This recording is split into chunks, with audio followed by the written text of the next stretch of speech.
Close your eyes for a moment and go back in time. It's September 2008. The world seemed to be crumbling.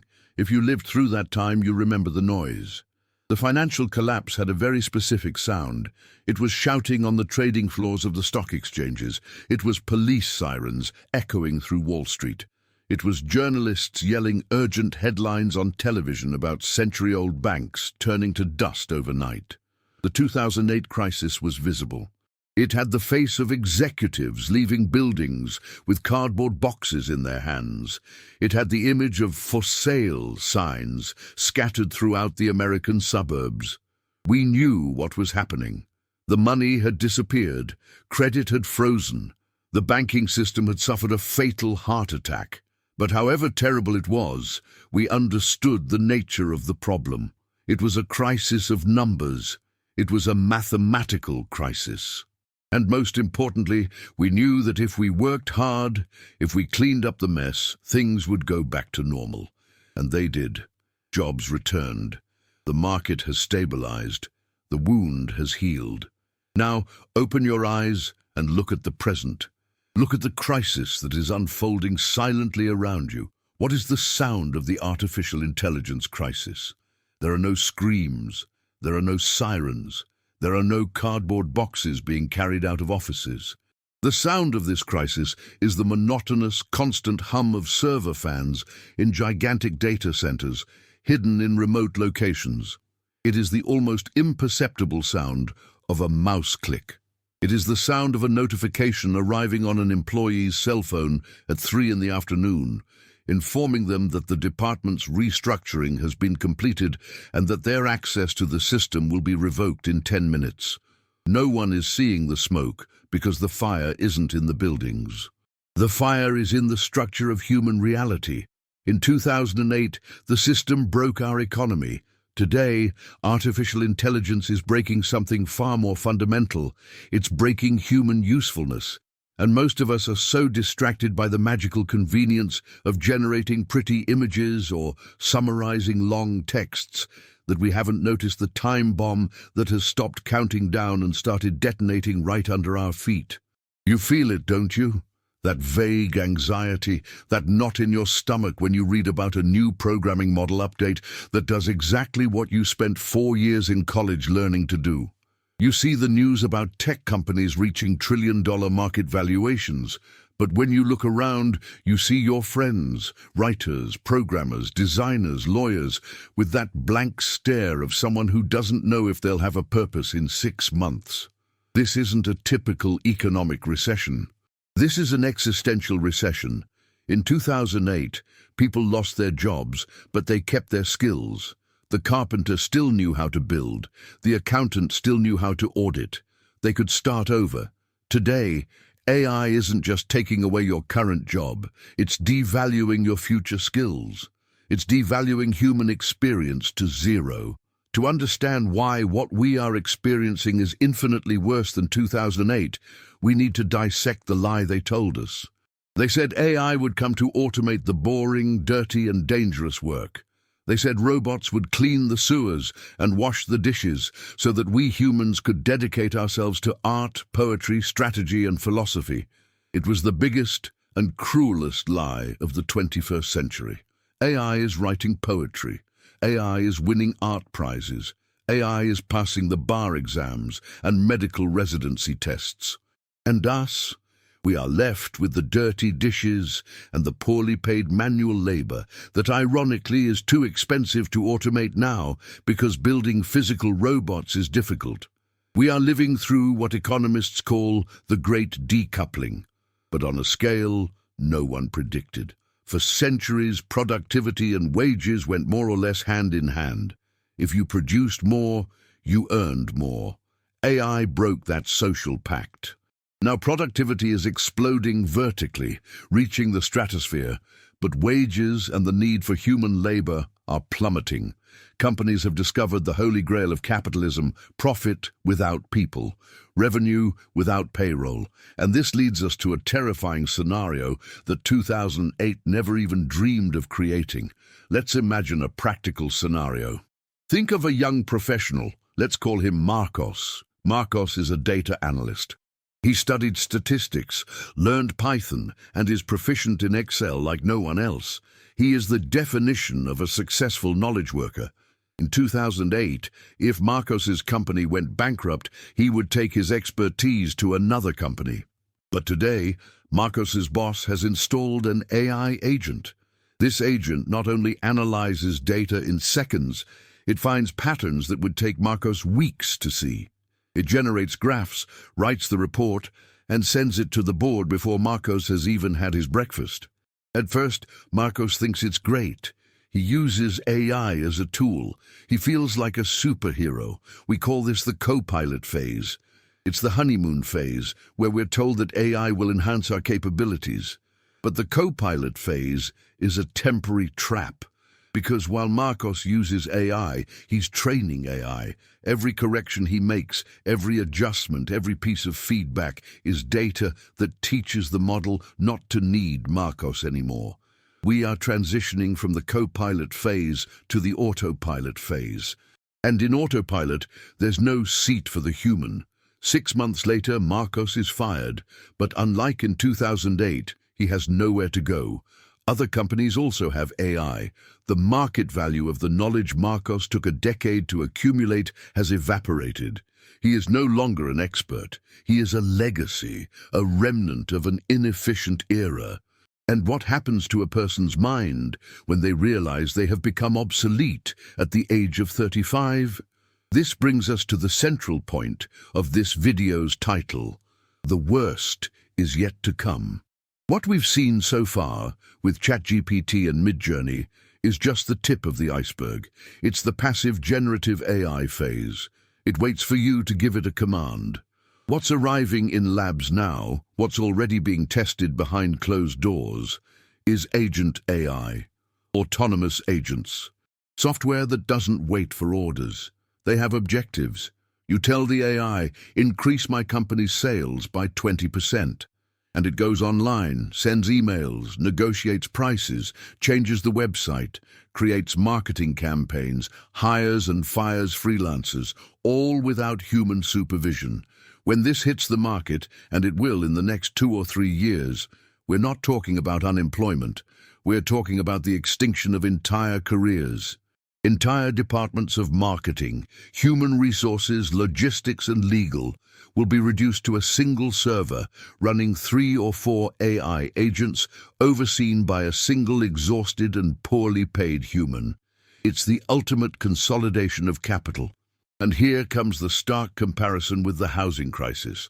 In 2008, the bubble burst because people couldn't afford their homes. The system froze due to a lack of liquidity.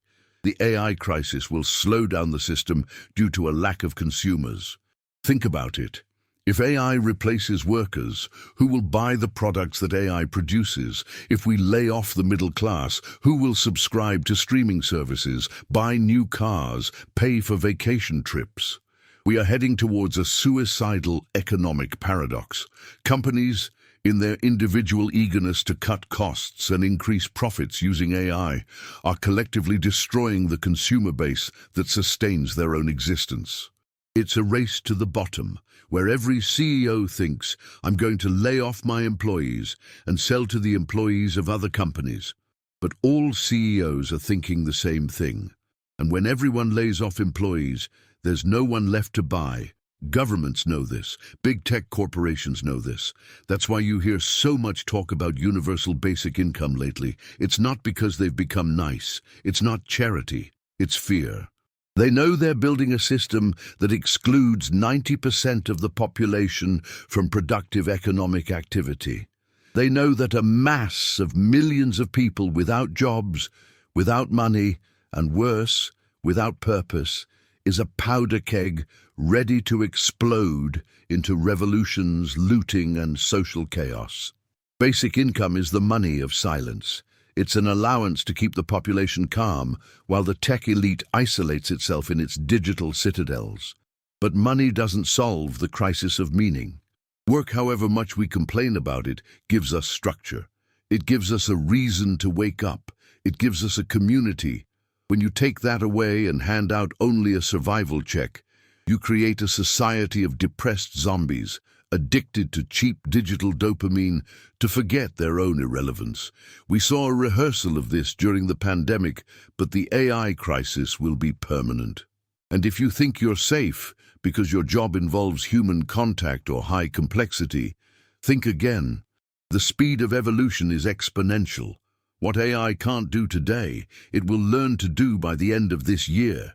We're dealing with an intelligence that doesn't sleep, doesn't eat, doesn't take vacations, doesn't have a union, and doubles its capacity every 18 months. Trying to compete with that by studying more or working longer hours is like trying to win a race against a Ferrari on foot.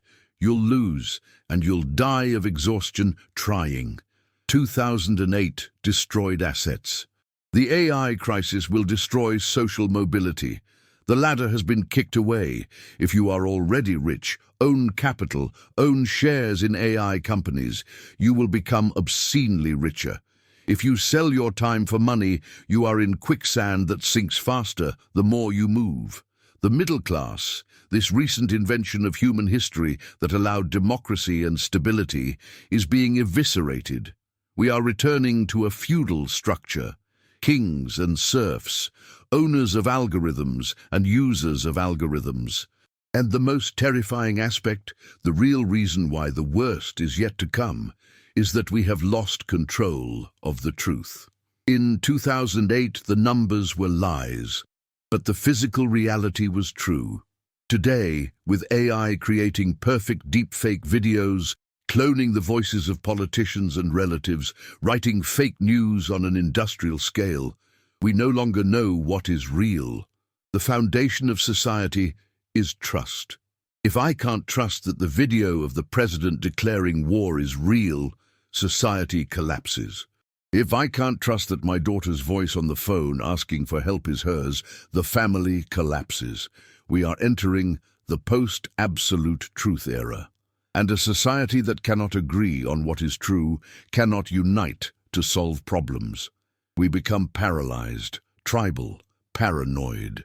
While we fight each other over fake videos on the internet, AI systems continue to be implemented, continue to optimize, continue to remove humans from the equation, silently, without pause. So what is the way out? Is there hope? Or is this just an obituary for the human age? The answer is harsh. There is no going back. We cannot uninvent AI. Pandora's box has been opened and its contents have scattered into the cloud. But adaptation is possible. The 2008 crisis taught us that systems too big to fail can collapse. The AI crisis teaches us that technical competence is no longer a differentiator. The differentiator now is radical humanity. What can't a machine do? It can't feel. It has no biography. It has no scars. It lacks the fragility that connects one human being to another. In a world flooded with perfect synthetic content, human imperfection, raw authenticity, face-to-face connection, the handmade, the thought out by a real person, will become the new luxury item. The economy will split in two, the mass economy, cheap and generated by AI, and the human economy, expensive, rare, and based on trust and relationships. But the transition will be brutal. Many will fall by the wayside. Educational institutions are preparing young people for a world that ceased to exist in 2022. Labor laws are obsolete for a reality where work is done by software. The social contract is torn. The warning has been given. 2008 was a heart attack. We survived, took medication, and moved on. The AI crisis is a climate change in the workplace. The sea level has risen, and it's not going down. The coastal cities of our careers will be flooded. You can't stop the tide. You can only learn to swim or build a very sturdy boat. And building that boat requires you to stop denying reality. Stop thinking that AI is just a passing fad, like the metaverse or NFTs. This is the electricity of the 21st century, but electricity that thinks. The worst is yet to come because real change in society, politics, and our psychology hasn't even begun. We are in a moment of calm before the tsunami recedes to hit with full force. Look at your profession today. Look at the tasks you do. Be honest with yourself. How much of it is purely logical, repetitive, or data-driven? If the answer is a lot, you are in the impact zone. Don't wait for the government to save you. Don't wait for the company to have mercy. The logic of profit is relentless. The only person who can prepare you for the post-work world is you. And that starts with understanding that you are not your job. If you tie your identity to your position, AI will destroy your ego along with your career. Discover who you are outside of economic productivity. Strengthen your real connections. Learn to use the machine before the machine uses you. The clock doesn't stop. The hum of the servers continues. Artificial intelligence isn't coming. It's already here. It's already taken your seat, learned your routine, and is now just waiting for the right moment to take control. The question that hangs in the air, hovering over us all like a storm cloud, isn't if we'll be replaced, but when. And more importantly, what will we do with ourselves when the need to work disappears, but the need to eat remains? The answer to this question will define whether the future will be a paradise of abundance or a hell of irrelevance. And for now, all signs point to the storm. Prepare yourselves.